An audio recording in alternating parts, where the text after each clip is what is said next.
Alright guys, welcome back. Thank you so much for stopping by. I appreciate it. So today I want to go over the folding jab saw from Klein and just going to give you my thoughts on it. I bought this probably a couple weeks ago at least.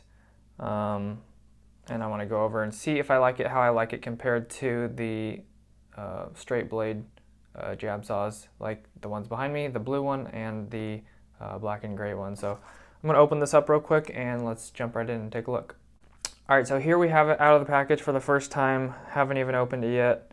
I'm not even sure how to open it.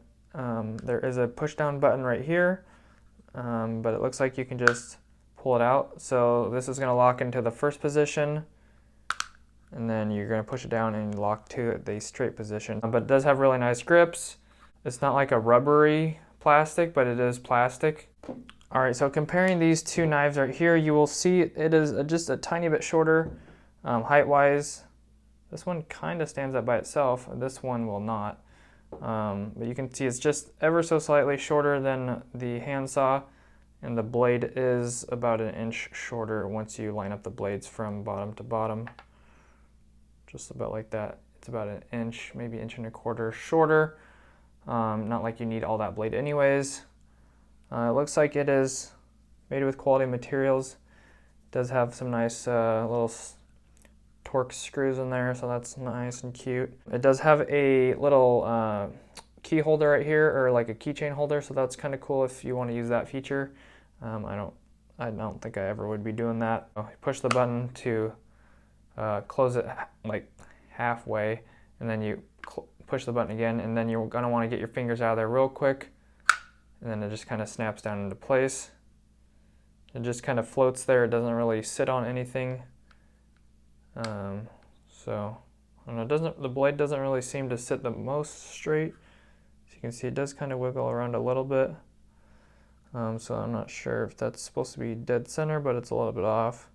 Maybe that's why there's a gap. Could have been a smaller gap, I guess. It would be kind of nice if you could like choose if you want to do the, like the whatever 120 degree versus the 180 degrees. It'd be nice to just kind of like whip it out and do the 180, kind of like the knife right here. It would be cool if I could just do that. I really do like the locking mechanism on these knives. It would be nice if you could kind of do the same thing there, just kind of whoosh, but it doesn't seem to work like that. I can't even whip it out if I wanted to. The tip isn't as skinny as this one. As you can see, it's a little bit thicker right here just because that top part is kind of missing. So it might be harder to start holes or kind of twist the holes into the sheetrock. That could be a little disadvantage. Overall though, it does do the job that it's supposed to, and it does feel good in your hand. It does feel like a quality product and using quality materials, so that's always good. Klein usually does a pretty good job about that. Otherwise I wouldn't buy so many tools from Klein. You can kind of squeeze it a little bit because the metal part in the back of the tool kind of goes like 1/3 of the way through, so there is a little bit of squeeze in there.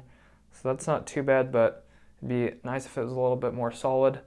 Do love the colors on this, and obviously the folding feature is just going to be really nice if you want to throw it in your tool bag and not accidentally cut something up and cut the handles of your, say, your Kleins or your dikes or your strippers, anything like that. So it'll be really nice if you're trying to protect your tools and also take up less room in your tool bag or your tool belt or your tool canvas or whatever you're using, your tool tote. So the materials does seem good. Like this one has lasted a really long time just with kind of this plasticky material, and this does feel more solid and a harder material. So it does seem like it's going to last and do a better job of taking less damage than, say, one of these. But this one is going to be a little bit more than this one. So if you want the folding feature and a little bit stronger materials, I would say go for this one. The only thing you're going to be missing, like I said, is a little bit shorter tip and not as skinny. I definitely will be trying this out, and as soon as I go back to work, I will let you guys know what I think about this. The only thing, like I said, is that there's a little bit of squeeze in there, and the gap is probably my main concern for me personally, just using it and having that gap in my hand.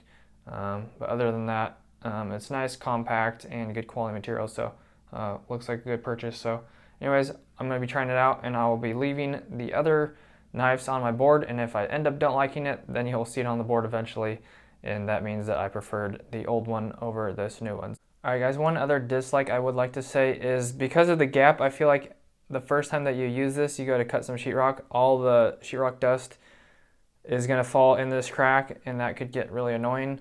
I mean, you can clean it out, but it's going to be hard.